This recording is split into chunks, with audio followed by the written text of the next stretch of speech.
recitation and also the translation. Usul as-Sunnah عندنا. We've got three words here. Usul and Sunnah عندنا. Meaning, the fundamental principles, that's the usul, translation of. As-Sunnah, which is, I'm going to explain what is a Sunnah, and عندنا, with us, are. And then he started numbering them. 1, 2, 3. So the fundamental principles of the Sunnah with us are, and each word I'm going to explain it because each word contains a lot. So we're not going to just pass by it like this, like we have. I came across so many books, and I haven't found this detail that I have studied myself onto the Shaykh. Usul is a plural of asl. Usul is a plural of asl. And asl means the whole. Means the foundation. Okay, the whole, the foundation, which is something you build upon it. That's the linguistic meaning of it. For example, Imam al-Barbahari, in his book Sharh as-Sunnah, in the point 85, 85, and by the way, inshallah, we will in one of the classes explain the book, which is Sharh as-Sunnah al-Imam al-Barbahari. We can inshallah explain that book as well. But I have asked my Shaykh al-Halabi rahimahullah about going through this book, and he said you have to know who your students are, because we don't want the students adopt the hot version of the Sunnah, meaning start saying, because if you're not really built upon proper foundation, he might start now making tabdir to everybody. That's the problem. So Usul al-Sunnah or Sharh al-Sunnah, Imam al-Barbahari, it needs to be explained to people who are, at least they've got Usul al-Sunnah Imam Ahmad. Because the Sharh al-Sunnah is more of warning against Ahl al-Bid'ah. He says, وَاعْلَمْ أَنَّ أُصُولَ الْبِدْعَ, and know for a fact, that's al-Barbahari, know for a fact that the foundation of bid'ah means innovations, are أَرْبَعَةُ أَبْوَابٍ, 4 chapters or 4 gates. يتشعب من هذه الأربعة 72 هوا. From those 4 gates, okay, or fundamentals, there are 72 branches will emerge from them. 70 branches of whims and desires and innovations emerge from those 4 principles, foundations, gates, whatever you want to call them. Then he says Al-Qadariyah, number 1. Second one, Al-Jahmiyah. Third one, Al-Murji'ah. And the 4th one, Al-Khawarij. I repeat. The first one, he said Al-Qadariyah, and the opposite of Al-Qadariyah, Al-Jahmiyah. Al-Qadariyah, the opposite of the Jahmiyah. Al-Qadariyah, like the Mu'tazila, the Qadariyah is the one who says that you create your own actions. Allah's got no power whatsoever regarding what you do, because they don't want to attribute evil to Allah. And that's of course dalal, misguidance. The other one, which is the opposite of Jahmiyah, whom they said you are being forced. You are a person who got no will. Okay, you are got no will. You have no power. You're being compelled. You have no free of choice. You have no free choice. You are under the force of Allah Azza wa Jal. And this is the opposite. And of course, Al-Jahmiyah is worse than Al-Qadariyah. And by the way, the Qadariyah, there are 2 types. Qadariyah, which is Ghula, and Qadariyah, which is Qadariyah. Ghula means extremist. And even Al-Jahmiyah, Abdullah ibn Mubarak, one of the great scholars,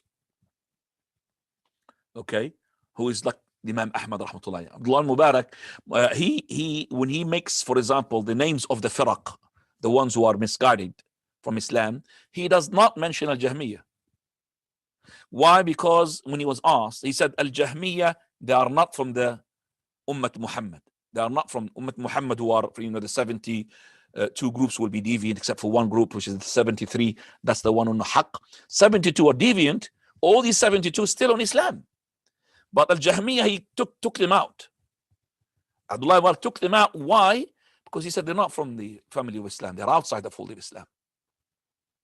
Because Al-Jahmiyah, they are attributing dhulm to Allah. Allah is dhalim. So Al-Jahmiyah is worse than the Qadariyah. That's the second one. Third one, he said Al-Murji'ah. Al-Murji'ah, the one who says that Your iman is like the iman of Jibreel. Regardless of what you do, as long as you believe in Allah, no matter if you fornicate, if you do whatever, your action does not affect your iman. Al-Murji'ah. Okay, Al-Murji'ah. And all Murji'ah have got, of course, got types, and each one has got types, but I'm just saying in general. Then the fourth group which is mentioned, which is the opposite of Al-Murji'ah, Al-Khawarij. Al-Murji'ah Al-Khawarij. Al-Murji'ah, the one who says that basically no sin will affect your iman. The other one, Al-Khawarij, the opposite, any sin from the major sins will take your iman out. What is the common between all of them? Iman does not go up and down. So Murji'ah says that iman does not go up and down. That's why your iman is always full, regardless of what the sin, because if it goes down, it's gone. And the Murji'ah said, no, your iman will be taken away straight away if you do a sin, because it's one lump. It does not go into sagginess. Like we Ahl Sunnah wal Jama'ah say, iman, qawlun wa amal. It's a saying and actions. And it increases by the obedience of Allah, decreases by the disobedience of Allah, decreases by the obedience of the shaitan. So, and it is qawlun wa amal, saying and actions. The qawl, saying of the tongue, the saying of the heart, which is believing in it. And the action of the limbs and action of the heart. What is the action of the heart? Action of the heart, which is the love, the acceptance, the following, the submissiveness. Okay, all of that, the action of the hearts. So all of these have to be qawlun wa amal.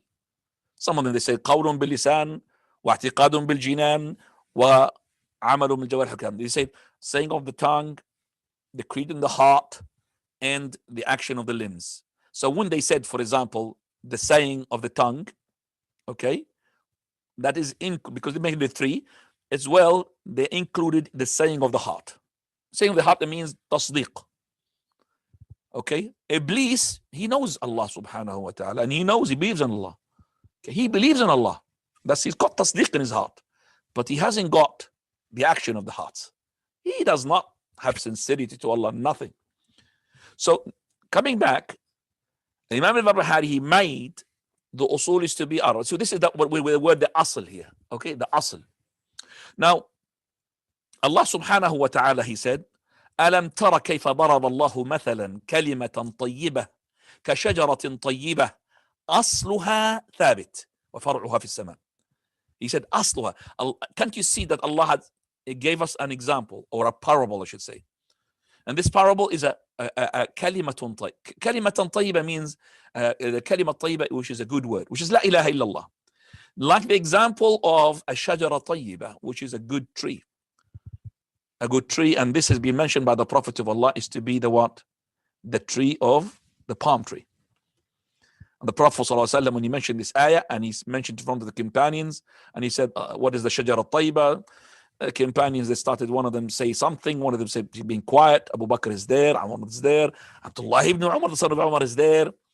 And each one of them say, mentioning basically a tree that he knows about in the desert. None of them mentioned the palm tree. And Abdullah ibn Umar, basically he knew it already. And the Prophet said, it is the nakhla, which is a palm tree. Asluha thabit, the foundation of it is, that's the foundation, that's the word asl. Asluha thabit, it is firm. The palm tree is very firm, even if a truck will not knock it down. قال وفرعها في السماء, and the branch of it is in the sky. Because the foundation is strong, the far', the branches will be strong. This is in Surah Ibrahim. طيب, when Umar al-Khattab, he left his son, he said to him, Dad, I knew that already. What is the answer? He said, what prevented you from saying it in front of the Prophet? I mean, Umar al-Khattab, you could have just made me proud of you. You knew it. And nobody knew what it was to say. He said, because of Abu Bakr was there and you were there. I can't say anything. He was a kid. Abdullah ibn Umar, he was a kid. I'm talking about, he's like 13, 14 years old. Subhanallah. Out of respect to the senior people, he didn't want to mention it. He doesn't want to jump. Like some of the people that jump, jump. So Umar al-Khattab, he wanted him to say it because he wanted to be proud of his son. He knew it. But Abdullah ibn Umar, he's always, and that actually resulted later on in his personality. He does not jump, he just calmed down. That's why he did not involve into the fitna. The fitna which happened between the Sahaba radiallahu anhum. He was calm. Even Aisha radiallahu anha, she said, told Abdullah ibn Umar, why didn't you tell me off? Why did you prevent me to go? Which resulted in the battle of Al-Jamal. Abdullah ibn Umar is the one who is even better than Al-Hussein in terms of that fitna. He was calm. He was telling these people who are really following Az-Zubayr and what happened with Abdullah ibn Zubayr, what he did, Abdullah ibn Zubayr. All of them are after leadership about these people who are not the companions, of course. So Abdullah ibn Umar, he was calm because of his razana. He's a prudent person, sedate. طيب. Now, in Sharia, the word al-asl is given to 5 things. Okay? In Sharia, we find the word asl can be having more than one meaning. It is mentioned, number 1, onto the proof, ad-dalil. Okay? And this is always they say aslul mas'alati al-kitab wa sunnah. That is, the proof of the book and the sunnah is the dalil. So asl means proof. That's number 1. Number 2, al-asl means that to have the more of correct rajahan, meaning they say, for example, an example, say al-aslu fil kalam al-haqiqa. They say the more priority, the correct opinion, should say, the correct opinion in the wordings when somebody says a word or a speech is to take it on its haqiqa. That means the real meaning of it, not the ambiguous meaning of it. Okay, they say al-aslu bara'atu dhimma. That is al-asl, that is the correct opinion, is that when something happens that you are innocent.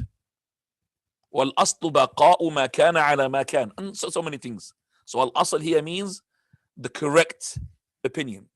The third meaning of al-asl is the running principle, a principle, or the continuous principle.